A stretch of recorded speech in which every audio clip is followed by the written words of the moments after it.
Bit of the news,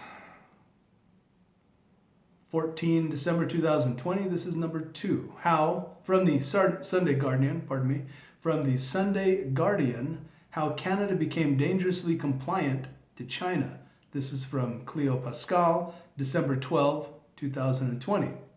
Alexandria, Virginia. I'm just going to read this verbatim. Alexandria, Virginia. A few days ago, I got an email from an American friend that read, "Canada is turning into our Nepal." He included a link to an article about how Canada had allowed members of the PLA to observe the Canadian military's winter survival training on a Canadian military base in 2018. His point was Canada, the author's homeland, was becoming dangerously compliant to China.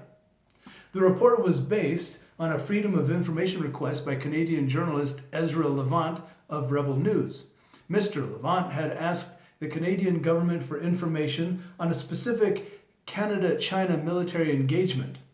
What he got back was 34 pages of lists, letters, and emails detailing a specific moment in Canadian bureaucratic history when the Department of National Defence / Canadian Armed Forces was tussling with Canada's equivalent of the Ministry of External Affairs, MEA, Global Affairs Canada, GAC, over whether to engage with the PLA.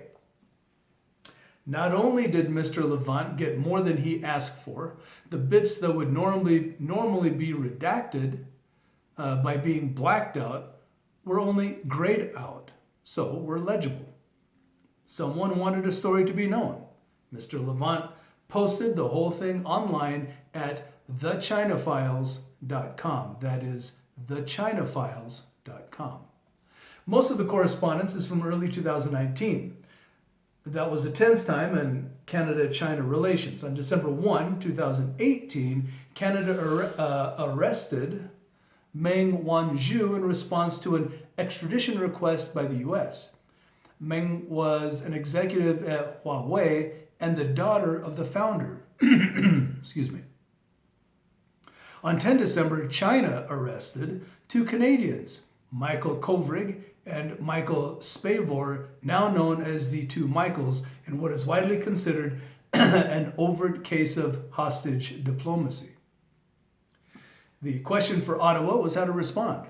The newly released documents show a clear division between foreign policy and defense.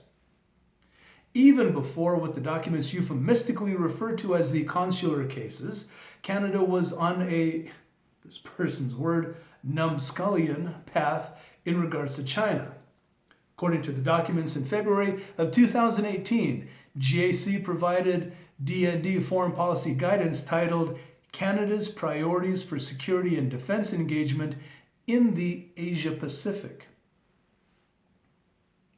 The document encourages D&D CAF to pursue bilateral cooperation with the PLA, as this helps Canada to build a positive, trust-based, but low-risk relationship with China on defense and security issues. Such D&D CAF engagements with the PLA are intended to encourage transparency and respect for global norms and to build mutual trust, particularly in the areas of HADR.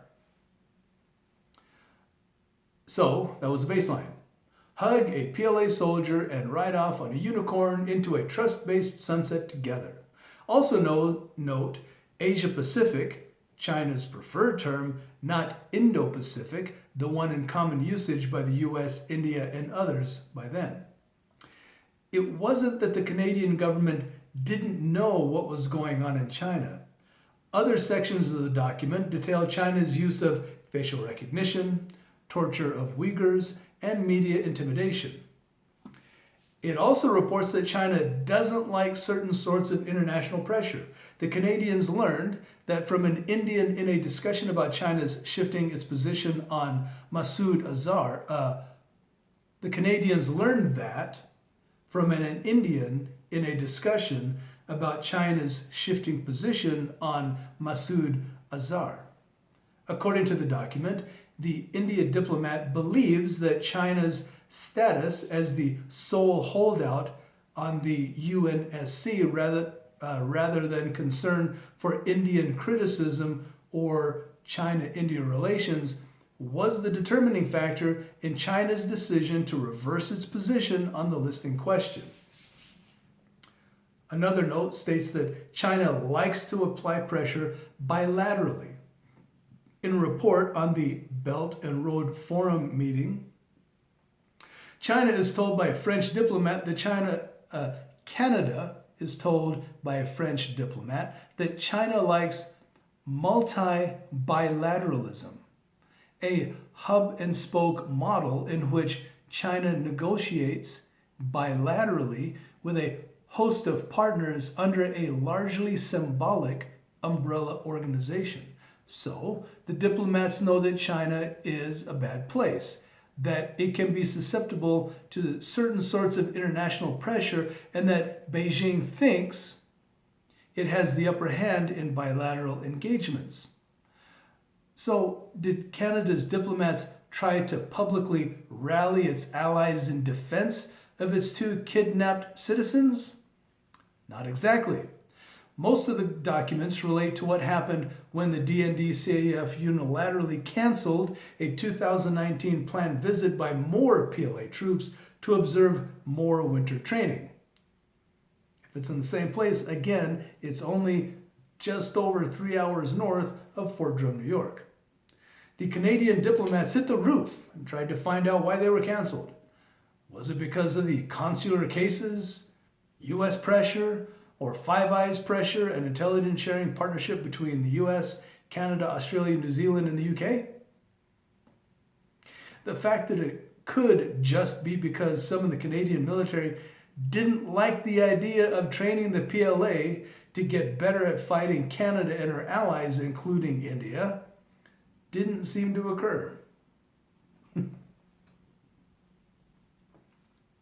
resulting investigation concluded that while the decision to cancel the winter training was taken following Ms. Wang's provisional arrest, we understand that it was driven principally by concerns voiced by the U.S. that the training could result in unintended and undesired knowledge transfer to the PLA. Another note mentions that the DND-CAF desire to disengage from the PLA is perhaps related to a desire to be fully aligned with Five Eyes, particularly the U.S., whose approach has shifted under the Trump administration. From what the author can tell, DND-CAF is also lukewarm about engaging on peacekeeping and potential security implications. This concern over what looks like peaceful operations was echoed in another report that read, in close alignment with Canada's Five Eyes partners, DND continues to ensure that bilateral defense engagement with China are balanced with security concerns and do not provide the PLA with any operational capability enhancements, including in areas such as humanitarian assistance and disaster response. So, the Canadian military, backed by a newly resolute U.S. administration, stood its ground. The diplomats knew that allies working together to stand up to China is a good way to get results. For example, the release of the two Michaels. So what did they do? In a memorandum for action to Deputy Minister of Foreign Affairs marked secret for Canadian eyes only, this is the recommendation engagement with China. From the article. Unilateral decisions to postpone and or cancel previously agreed DND-CAF cooperation with the PLA risk being interpreted by China or others in an unintended and unhelpful way. They could also damage Canada's long-term defense. They could also damage Canada's long-term defense and security relationship with China. Should DND-CAF decide to delay or cancel previously agreed initiatives for other reasons, e.g. concerns about unintended knowledge transfer, this should be paired with careful communications strategies to avoid becoming inadvertently linked to the current situation, end quote. And in the concluding letter, Ian Shugart, then Deputy Minister of Foreign Affairs, directed Canada does not want Canada does not want to be the partner that is reducing normal bilateral interactions. It is essential that GAC be consulted before any activities are canceled or postponed, particularly initiatives previously agreed to between DND-CAF and the People's Liberation Army. At this time, CAG would not support postponing or canceling peacekeeping training. Since then, Mr. Shugart has been promoted. He is currently Canada's top civil servant. Meanwhile, a grassroots campaign has been launched to send Christmas cards to the two Michaels addressed to local Chinese embassies and consulates. The idea is that it will let the CCP know people still care about them and possibly shame them into action. Maybe those cards should be addressed to Canadian embassies instead. There you go.